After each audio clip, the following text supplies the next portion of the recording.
Bonjour et bienvenue dans un nouveau Ask Max où je réponds à vos questions chaque semaine sur ma chaîne YouTube. Bienvenue, ce n'est pas encore le cas, soyez certain de vous abonner. Ici, on vous offre des centaines d'heures chaque année de contenu pour vous aider à atteindre vos objectifs, pour vous permettre d'être plus épanoui, plus heureux, simplement réaliser une vie selon vos propres termes. Pour les gens qui ne me connaissent pas, je m'appelle Max Piccinini, je suis auteur best-seller du livre Réussite Maximum. Si vous ne l'avez pas encore lu, mais qu'est-ce que vous attendez? Vous avez une référence ci-dessous, vous pouvez aller sur réussitemaximum.com. Je vous invite fortement à vous le procurer. C'est clairement un livre qui a impacté déjà la vie de dizaines de milliers de personnes et qui, je l'espère, va changer votre vie. Et en fait, j'en ai même pas l'espère, j'en suis même l'intime conviction. Ça fait plus de maintenant, mon Dieu, ça va faire 24 ans que j'étudie tout autour du monde du développement personnel, de la psychologie de la réussite, de la neuroscience. Bref, tout ça, ça me passionne. Et mon job, c'est de vous permettre de simplifier les choses et vous donner des méthodes qui vous permettent d'accomplir vos objectifs, vous réaliser, vous épanouir sur votre chemin. J'ai vraiment à cœur de vous aider sur votre chemin. Donc, je vais répondre à des questions aujourd'hui. Et n'hésitez pas, si vous avez des questions particulières, vous avez un challenge dans votre vie en ce moment. Quel est votre challenge actuellement? Est-ce que c'est financier? Est-ce que c'est dans votre carrière? Est-ce que c'est dans vos relations? Quelle que soit la question, je suis là pour vous aider et de faire mon mieux à répondre à vos questions. Vous pouvez poser les questions ci-dessous dans les commentaires, donc faites-le dès maintenant. Et pensant, je vais répondre à vos questions, écoutez attentivement parce que je pense qu'elles vous aideront fortement dans votre vie. Sinon, ça peut aider quelqu'un d'autre et dans ce cas, vous pouvez même partager la vidéo autour de vous. Donc, c'est parti pour les questions. Donc, la première question vient de la part de Honneur aux femmes, Fatima, qui dit « Bonjour Max, voilà, je suis une femme mariée avec des enfants, ça peut parler à certaines, retraitée et j'aimais beaucoup mon travail qui m'occupait tout mon temps. Maintenant à la maison, je me suis rendu compte que je n'ai pas une vie conjugale équilibrée. C'est-à-dire l'autre côté ne s'intéresse nullement à moi.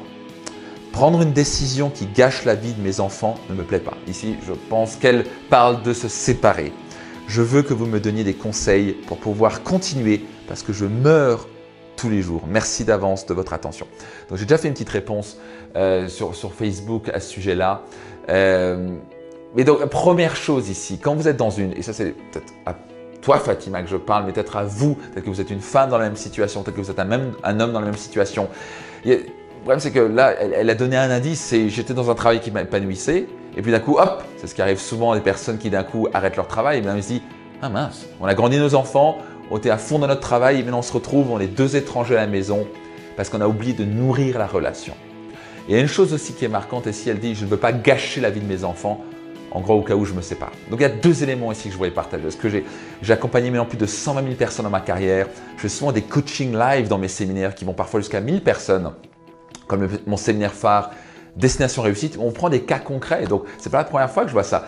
Et souvent ce que je vois, c'est que les gens sont focalisés à fond sur une ou deux branches de leur vie. Donc classique, il y a un couple, ils étaient à fond dessus, ils étaient à fond de se voir, ils se donnaient de l'attention, etc. Puis d'un coup, hop, ils font un enfant. Et puis d'un coup, ils focalisent tout sur leur travail et leurs enfants et ils s'oublient eux-mêmes sur le passage, ce qui est une énorme erreur. Parce qu'à la fin, dans une famille solide, ça commence par le socle et c'est le couple. Et l'enfant doit, à mon sens, jamais devenir numéro un. Alors bien sûr, l'attention doit être numéro un, mais il faut toujours donner du temps à son couple. Parce que sinon, l'enfant, il apprend « je suis plus important que vous, les parents ». Et si le royaume et le couple ne va pas bien parce qu'ils arrêtent de se nourrir et de se donner de l'attention, ça va poser un énorme problème et c'est probablement un des pires exemples à donner à ses enfants. C'est d'un coup, ils voient que d'un coup, en fait, le couple n'est pas important et inconsciemment, ils voient en fait, ses parents pas heureux et d'un coup, il va reproduire ça. Il croit au fond qu'il ne peut pas créer un couple heureux alors qu'en fait, on peut créer un couple heureux. Ça commence par apprendre. Il y a des principes pour être heureux en couple. Ce que je m'efforce à enseigner aussi dans mes séminaires et mes programmes, mais aussi parce qu'il faut donner de l'attention, il faut nourrir cela.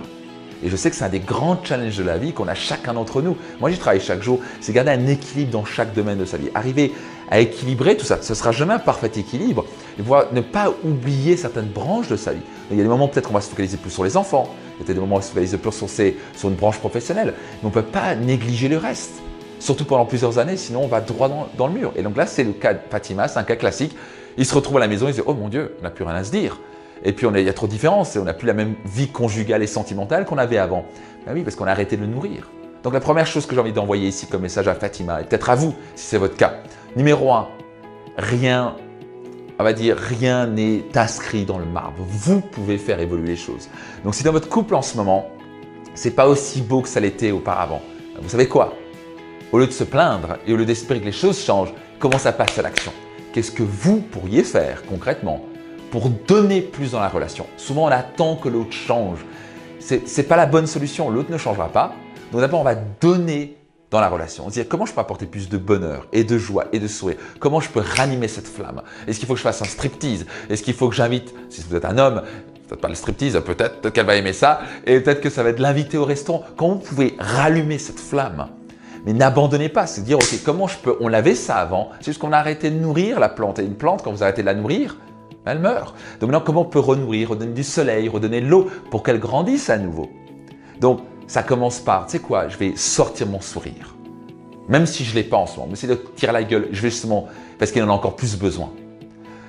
Sortir ma joie de vivre, mon écoute, mon attention et peut-être encourager qu'ils se prennent un professionnel ou peut-être aller à un séminaire ou prendre du temps pour seulement aller se prendre des dîners régulièrement. Ça commence par là, croire que c'est possible de rallumer la flamme. Numéro 2, se former, s'entourer et faire en sorte de donner dans la relation pour que la flamme se rallume.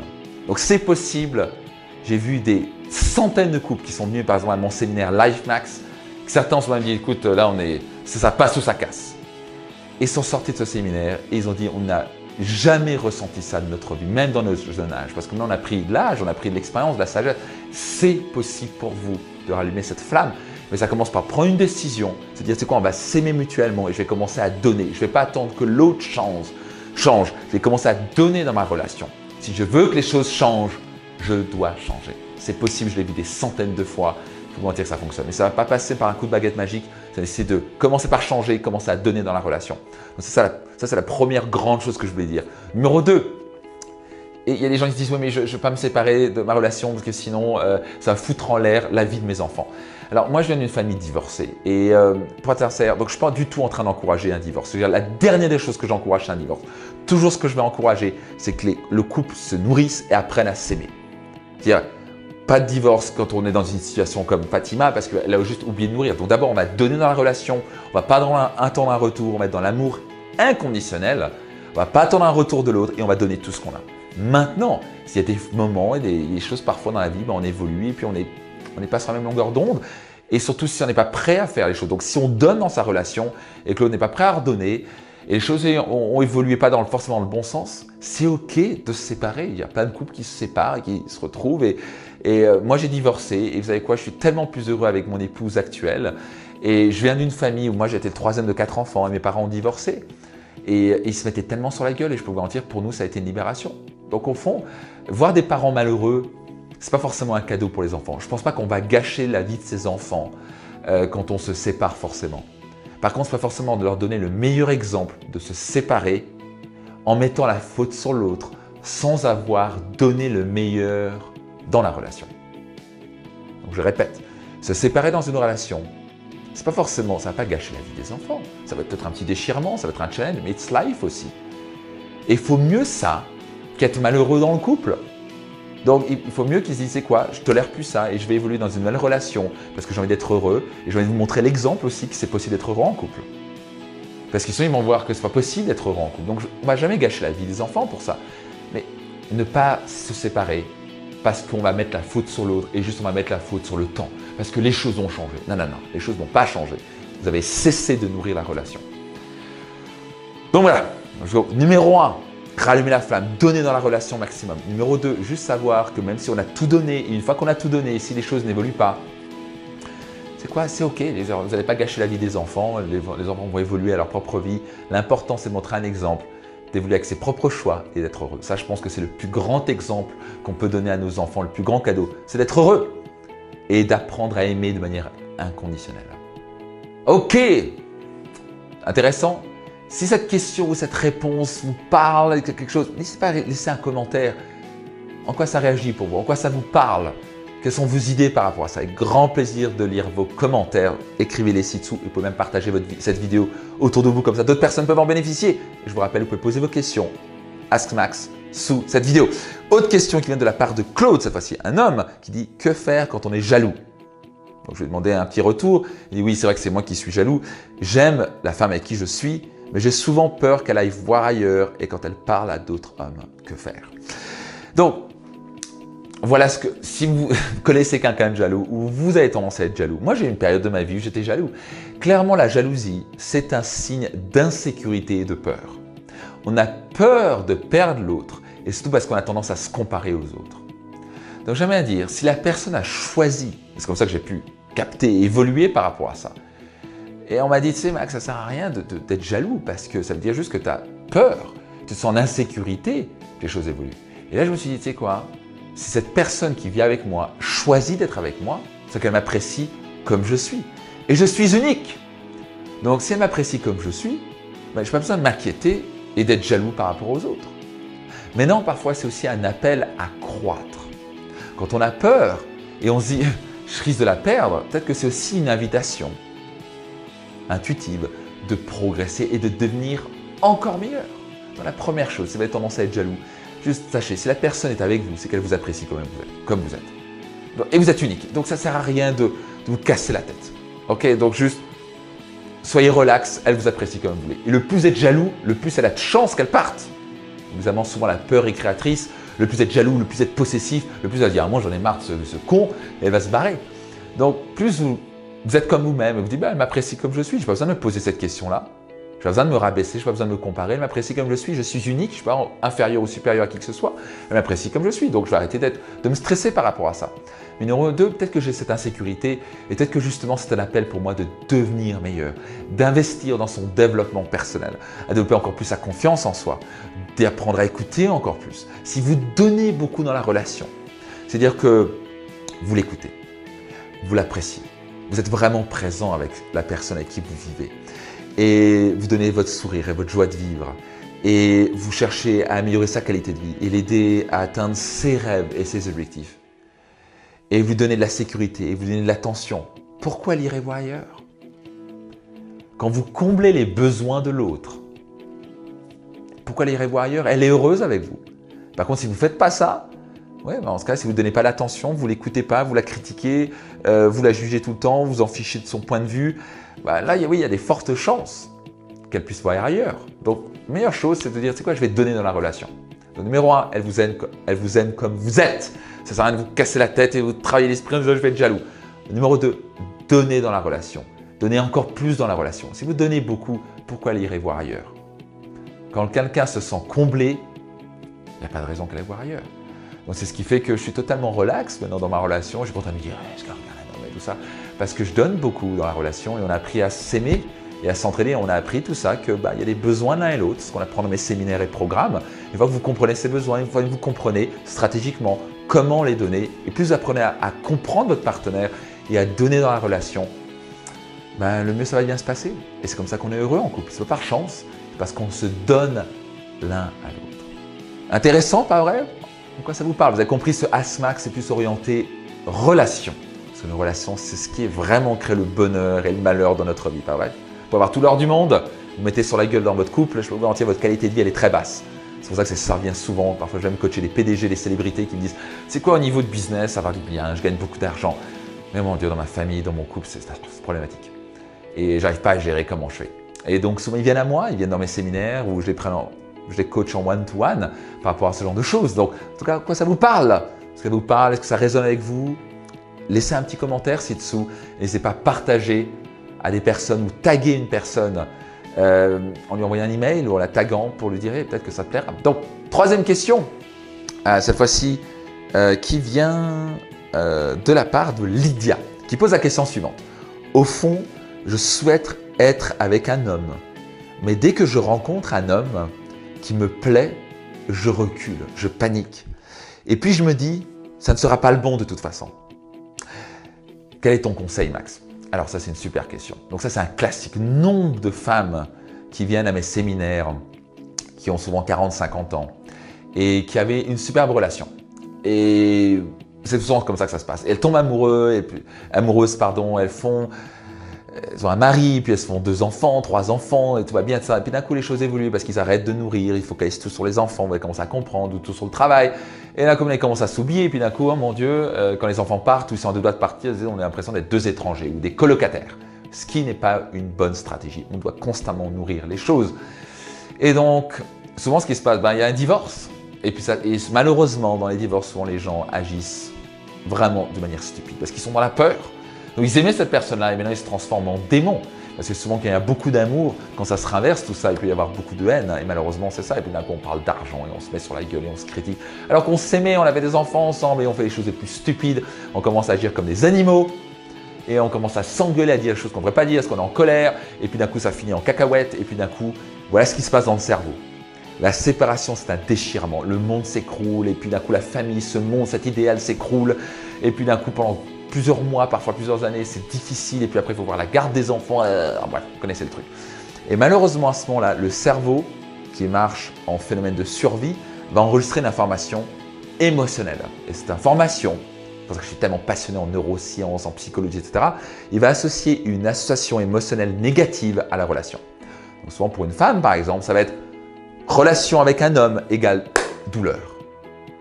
Elle a tendance à oublier les 10 ans de bonheur qu'ils ont vécu, les moments magiques, les voyages qu'ils ont fait. Et d'un coup, pendant ces 2 ans qui ont été vraiment un petit enfer, et c'est la vie, c'est les difficultés, ils doivent surmonter. Et d'un coup, le cerveau enregistre plus jamais. Relation avec un homme égale douleur. Et quand le cerveau enregistre ça, maintenant, c'est typiquement un cas de Lydia, elle se dit maintenant après 3-4 ans de la séparation, elle se dit attends, je vais être avec un homme de nouveau. Donc au fond, elle veut être avec un homme, mais son cerveau a enregistré quoi? Son système nerveux, son système émotionnel a enregistré non, ne retourne pas. Si tu aimes à nouveau et si tu repars avec un homme, tu sais ce qui va t'attendre, beaucoup de douleur. Et le problème, c'est que maintenant, la personne souffre, est dans un dilemme émotionnel. Au fond, dans son cœur, elle dit mais vas-y, prends un risque. Au pire, ça ne va pas bien se passer, c'est pas grave, tu auras vécu. Est-ce qu'il faut mieux vivre 5 ans de bonheur avec quelqu'un et avoir 6 mois de séparation? Bien sûr que oui, mais souvent, malheureusement, le cerveau veut éviter la douleur au maximum. Et donc, émotionnellement, il a associé le cerveau en disant la relation à une chose négative. Et donc, typiquement, l'idée est dans un dilemme ici, et peut-être que c'est dans votre cas, c'est relation intime égale douleur. Mais au fond, vous voulez être dans un couple. Lydia veut dans un couple. Donc si j'avais Lydia en face, et peut-être que tu écoutes maintenant Lydia, j'espère en tout cas, je réponds à ta question quand même. En tout cas, si vous écoutez cette vidéo où ça vous parle, vous connaissez quelqu'un qui est dans ce cas-là, juste première chose à régler, c'est cette association émotionnelle. La vérité, c'est que c'est le passé. Ce qui s'est passé, c'est le passé. Vous ne pouvez rien changer à ce qui s'est passé. Il y a une relation, il y a eu sûrement plusieurs années de bonheur. Souvent, on dit non, il n'y a pas eu de bonheur. Mais si, sinon tu ne serais pas marié, tu n'aurais pas eu des enfants avec. Donc il y a eu un moment de bonheur. Son problème, c'est qu'on a tendance à oublier ça et à se focaliser que ce qui était douloureux. Et il faut arrêter ce délire. Il faut commencer à se focaliser sur ce qui était bien dans la relation. Il y a des choses positives dans la relation. Et donc maintenant, il faut commencer à regarder vers l'avenir. Au lieu d'avancer en regardant dans le rétroviseur, si vous regardez la voiture en regardant constamment dans le rétroviseur, qu'est-ce qui va se passer? Vous allez vous prendre un mur. Et donc, il faut arrêter de regarder dans le rétroviseur. Le passé, c'est de l'histoire. Vous ne pouvez plus rien y changer. Donc maintenant, c'est peut-être le moment de prendre un risque. Et de dire, hey, je vais risquer d'aimer. L'amour, aimer, c'est un risque. Il n'y a rien qui est sûr. Le problème, c'est qu'on veut aimer de manière sûre, on veut un amour sûr. Mais il n'y a rien qui existe là-dedans. Et l'électricité de la vie et la joie de vivre, ça vient dans un risque. C'est qu'on prend un risque en allant avec quelqu'un, puis on ne sait pas comment ça va se passer. Et ce qui crée cette excitation. Et oui, on ne sait jamais comment ça va se passer. Mais au moins, tout ce qu'on peut contrôler, c'est ce qu'on va donner dans la relation, pas ce qu'on va obtenir. Et à la fin, même si ça ne se passe pas très bien, ok, au moins on a pris une chance, au moins on a pu aimer. Mais si on cesse d'aimer, on meurt. L'amour est l'oxygène de la vie. Si vous cessez d'aimer, vous allez morfler. Donc, je vais vous inviter fortement, dans le cas de Lydia, si vous êtes dans une situation et vous avez inventé une histoire, oui, les hommes, machin, je ne peux plus faire, il faut mieux être seul que mal accompagné, ce genre de conneries. Arrêtez ce délire, arrêtez cette histoire-là. C'est juste que vous voulez vous protéger par rapport à une histoire passée. Le passé, c'est le passé. Vous savez qu'au fond, vous voulez être avec un homme ou une femme dans ce cas-là. Alors, accueillez, regardez dans le futur. Il y a une femme ou un homme qui vous attend et qui vous pouvez partager des moments merveilleux. Et ce sera mieux, à mon sens. Et ce sera plus challenging peut-être, mais ça va vous faire croître. C'est ça qui est merveilleux dans la relation. Il n'y a rien de plus beau dans la relation, parce que la relation nous fait croître, nous fait avancer. Hey, Soit vous refusez devant le changement, soit vous allez morpher tout seul dans votre petit coin, dans votre petite sécurité. Donc faites votre choix. Vous pouvez rester seul dans votre petit coin, vous n'allez pas croître. Et vous ne pourrez jamais expérimenter à nouveau cette joie de vivre, ce bonheur, de pouvoir se retrouver à se regarder droit dans les yeux avec un homme ou une femme extraordinaire. Moi, je l'expérimente tous les jours. Je peux vous mentir, c'est un bonheur incroyable. Et c'est pour ça que j'ai eu un divorce, que j'ai abandonné. Par un moment, je me suis dit, dangereux la relation. Et moi, j'ai dit quoi, Max? Oublie ce truc-là. Rentre dans une relation à nouveau. Et maintenant, qu'est-ce qu'on est heureux. Et Marine est enceinte, elle va accoucher dans quelques mois. Et c'est pas toujours facile, bien entendu. Mais on a appris à s'aimer. Et cette joie qu'on a à pouvoir vivre ensemble et se donner l'un à l'autre, je le souhaite à chacun. Mais ça ne se fait pas en coup de baguette magique. Ça commence par prendre un risque d'aimer. Numéro 2, donner dans la relation. Numéro 3, apprendre les principes essentiels pour être heureux en couple. Il y a des principes partout. Vous pouvez apprendre à être heureux en couple. Et le passé, c'est l'histoire. Ça ne va pas forcément se reproduire. Il y a quelqu'un qui vous attend. Donc prenez risque. Allez aimer quelqu'un. Et tout se passera très très bien. Et au moins, au pire, vous aurez grandi, vous aurez évolué on va dire, sur le chemin. Donc, je vous souhaite d'aimer avec tout votre cœur. Et puis, écoutez, j'espère que cette vidéo vous a plu. Si c'est le cas, soyez certain de vous abonner, d'appuyer sur la petite cloche pour être sûr de recevoir les prochaines notifications des prochaines vidéos. Partagez cette vidéo si vous pensez que quelqu'un peut en bénéficier. Laissez un petit commentaire. Et puis, au grand plaisir de vous retrouver très prochainement dans une prochaine vidéo. Je vous dis à très vite. Bye bye.